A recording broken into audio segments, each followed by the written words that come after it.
जय श्री राम दोस्तों। हर हर महादेव। शिव पुराण का दूसरा अध्याय। शिव पुराण के सुनने मात्र से देवराज को शिवलोक की प्राप्ति। शौनक जी ने कहा, हे सूत जी, आपको परमार्थ तत्व का संपूर्ण ज्ञान है। आपकी कृपा से, आपकी बताई हुई दिव्य कथा से आज हमने यह जान लिया है कि इस भूतल पर कल्याण के लिए इस कथा से उत्तम दूसरा कोई साधन नहीं। अब आप हमें कृपा करके ये बताइए कि इस पृथ्वी पर इस कथा को सुनकर किस प्रकार के पापी शुद्ध हो सकते हैं। सूत जी बोले, हे मुनि, इस पुराण के पठन अथवा ज्ञान से अवश्य ही पापी, दुराचारी और काम क्रोध में डूबे रहने वाले लोग शुद्ध हो सकते हैं।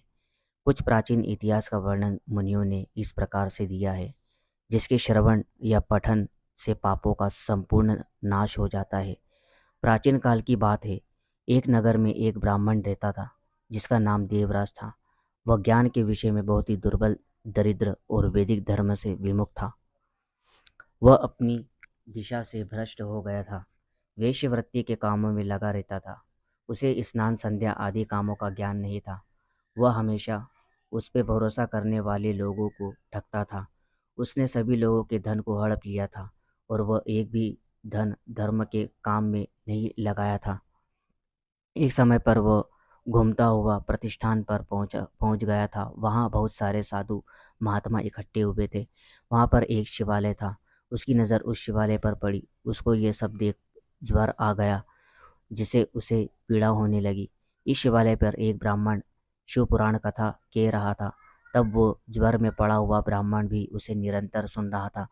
एक महीने के बाद वह ज्वर से अत्यंत पीड़ित होने लगा और फिर चल बसा।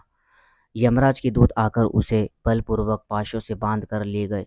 तभी वहां पर भगवान शिव के पार्षद गण शिवलोक से आ पहुंचे। उनके स्वरूप का वर्णन इस प्रकार है।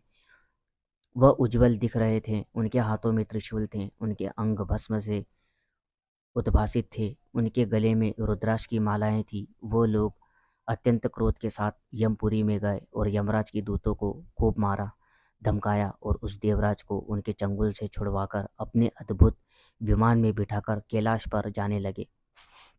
यमपुरी में तब बहुत कोलाहल मच गया था, जिसे सुनकर धर्मराज अपने भवन से बाहर निकले। तब भगवान शिव के उन दूत को देखकर धर्मराज ने अपने ज्ञान दृष्टि से सब कुछ जान लिया और उनकी पूजा की। उन्होंने भय के कारण उन दूत को कोई भी प्रश्न नहीं किया। फिर वह दूत कैलाश को निकल गए। वहां पहुंचकर उन्होंने देवराज को भगवान शिव के हाथों में सौंपा। इस प्रकार शिव पुराण के केवल श्रवण मात्र से देवराज को शिवलोक प्राप्त हुआ। इस प्रकार शिव पुराण दूसरा अध्याय समाप्त। हर हर महादेव दोस्तों।